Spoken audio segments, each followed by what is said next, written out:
Customs, we are rolling on a Wednesday evening. I was gonna run another vintage ride.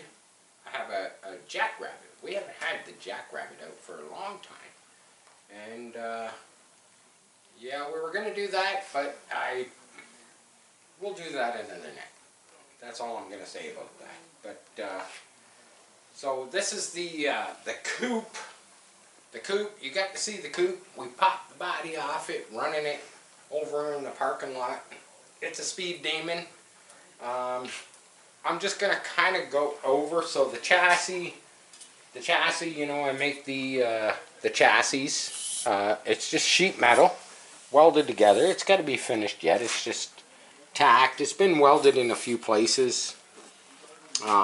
It's been lobbed off at the back. I should have kept those pieces because they're actually a little bit longer if you're going to run like the WCM type fiberglass body, which is the bodies that I make. They are technically, they are the WCM. So the motor, the gearbox, the pipe, the trailing arms, the tires, the rims, front and rear, they were all out of a Grand National, and I incorporated, I can flip it up on its side so you can kind of see what I did. So I incorporated this plate right here holds the motor, which also holds the gearbox, and the frame would have been bolted to these two holes, which, you know, would have went forward, and kind of like a pan car. That's what I call most of the Racos. They're pan cars, but I made these brackets to incorporate the trailing arms. They're aluminum. They've been painted silver.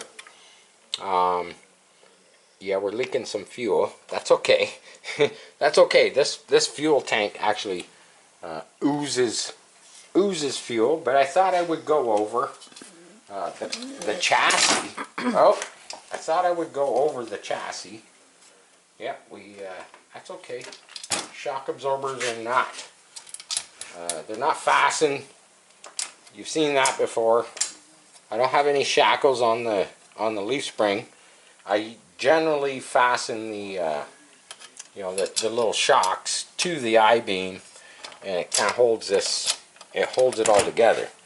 So these trailing arms, I'm going to actually probably take these off, put them in the mill, the mini mill, and I'm going to put a little bit more angle. They do have an angle. Hard to see it unless I was to take one off. But because of the stance of the car itself, I think I need a couple more degrees just to tilt that axle back. That might have had something to do with the push, and we'll find that out in the future. You know, we'll put a little bit more angle on this I-beam.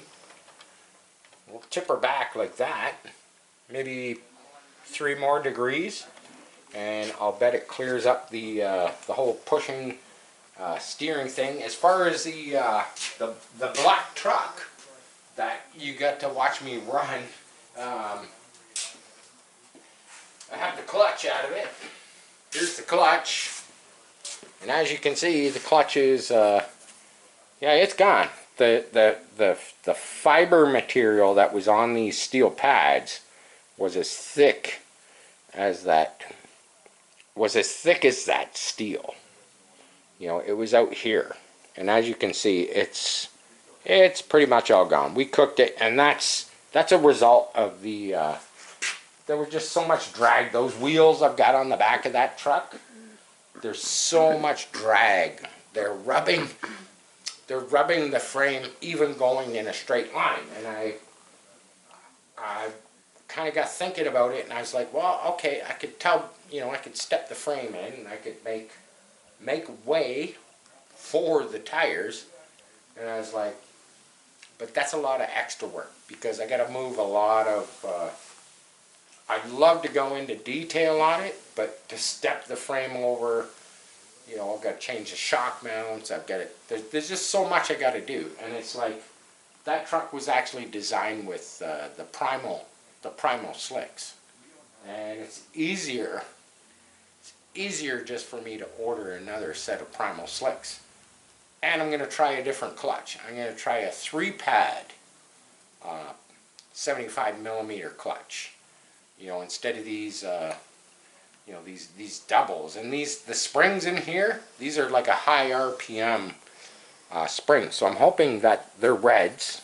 Red springs are pretty heavy duty.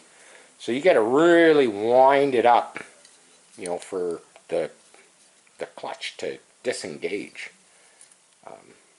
Oh, look at that. And that's what that happens from the heat. That spring just came out of there. They lose their tension.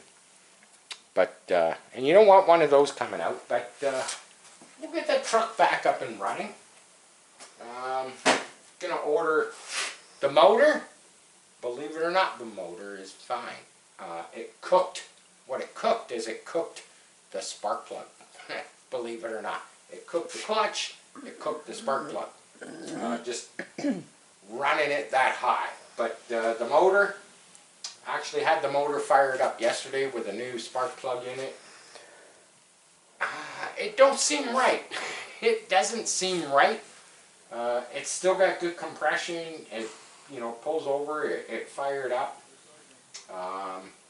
So yeah, we'll get back to the little Chevy pickup. But so as far as this, I've been working on the body. Now you get to see the body on this. We flipped it off, you know, doing our Dukes of Hazzard, you know, all-terrain, running over there in the parking lot, running over the rocks and the asphalt and the grass and the dirt and whatnot. And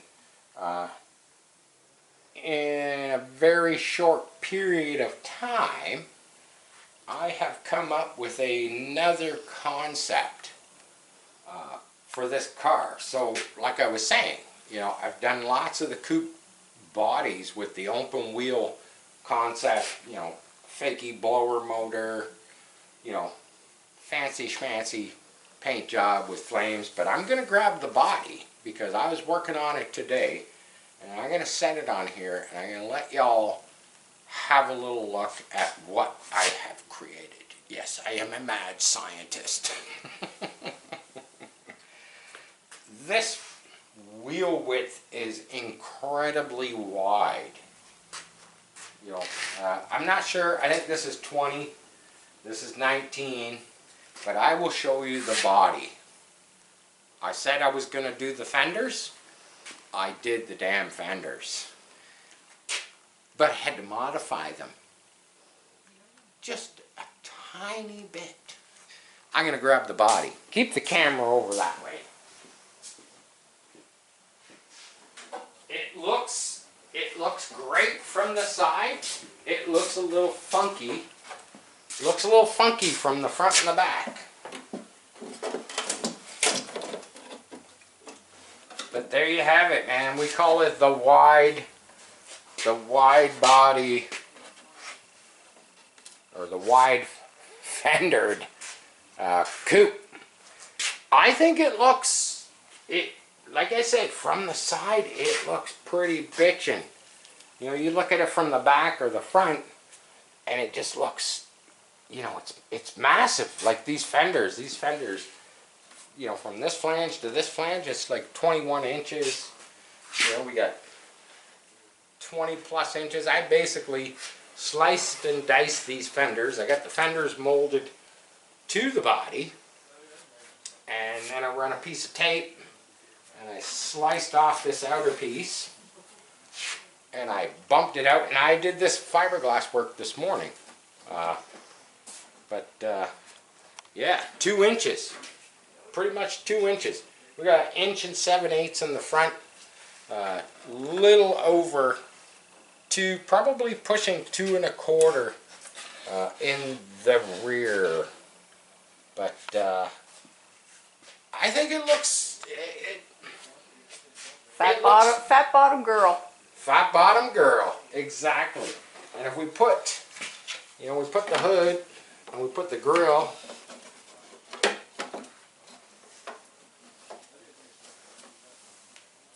it's a pretty nice looking little hot rod, I think. You know, I got plans. I got some new fuel cells or fuel tanks coming. I think I'm gonna mount the fuel tank more to the front of the firewall, just because I think I need, you know, it being the motor configuration with the gearbox. It's all the weight is to the back, and I think I need, you know, a little bit more weight up front. Is definitely going to help the steering. And I've also got these side panels. This one, not so great. You can see it's warped. It happens, but I figured that out in the molding process. You know, the million louvers. But yeah, it's pretty flexible, eh? Look at that, without even breaking. Like, look at how flexible that is. That's crazy, eh? That's because I'm using the cloth instead of the CSM, the chop strand mat. But what I learned is one layer. One layer. You put the Angel in, you know, after the gel coat, and then one layer of cloth and leave them in the mold. Oh, there, I cracked it. Doesn't matter. This one was warped, but that kind of goes there. Obviously, it's going to need trimmed. It's going to need trimmed to fit in there properly. Will it stay? Will it stay? Can I let go? No, I can't let go of it. But that's kind of the idea. But I'm thinking I might grind all these louvers, or maybe in the mold I could putty. Maybe I could putty all the louvers in the mold and do a flat. I want a flat panel for this particular car, possibly because of the paint scheme that I want to do on this car. Whatever. The louvers are okay. You know, it's got to be, yeah, sliced and diced just a little bit. Probably take this whole trim off the bottom to make it fit in there properly. But yeah, you kind of get the picture. But as far as the paint scheme is really kind of unknown. There's a few other little things we got to do yet. The body at the back is actually sitting to the left just a little bit, and that is a result. That is a result of this pipe. So I have to do something with this pipe. I'm not really sure what I'm going to do with it. I keep looking at it and looking at it and looking at it, and I think it's going to get a little slice and dice. I might cut some of this inside out, flip the piece over, and then cut it here so I can push this pipe kind of over that way. Not sure. You never know what's going to happen here at Sharp Customs. I might do something totally different, you know. I might not even use this pipe. I might use totally different pipe. But I do like this pipe because it does work good with this car, and I don't really want to alter it too much. I suppose I could shorten it. I could shorten it in here. The problem there is getting at the bolts. I've already got an issue with this bolt. I've got to cut off Allen key to get at this bolt. Personally, myself, I'd like to just come out, you know, and around like that, like keep it very simplified. But then I cut out a whole lot of, you know, I cut out a whole lot of tune pipe. But I don't know. I find with most of my cars, the pipes that I make, they don't seem to really make that much of a difference. You got to remember, man, these are just These are just big boy toys, okay? And if they drive around and they function, what are you gonna say?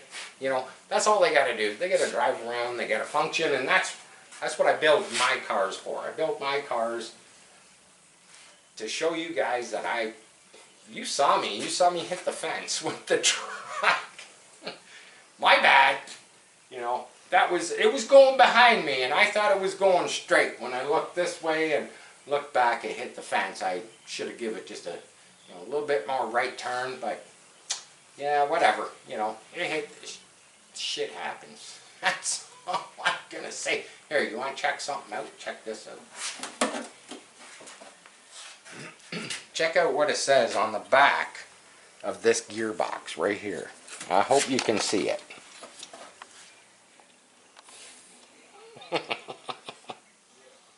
Shit happens. I did not put that on this gearbox. That was on there when I purchased. So this come out of a Grand National, and when I picked up that Grand National, that was on the back of the gearbox, and I was like, perfect, because that is the way it is.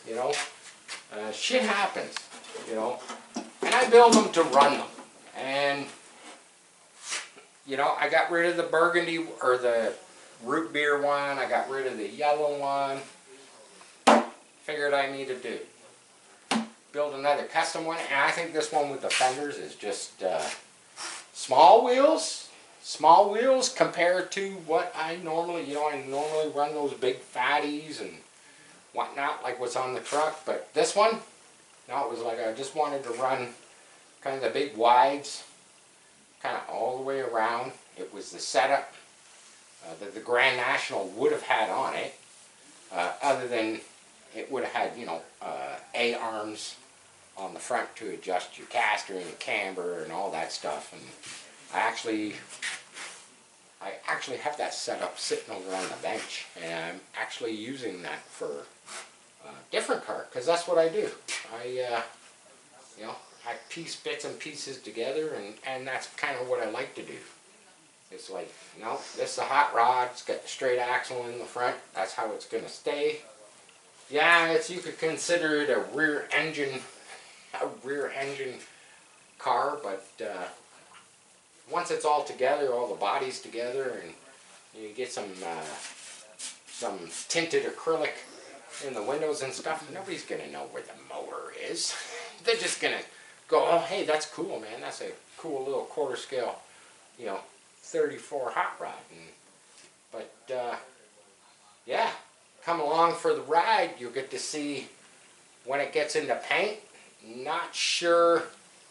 I got a few ideas. That's all I'm going to say. Last video I said I had it kind of etched in my brain what the paint scheme was going to be.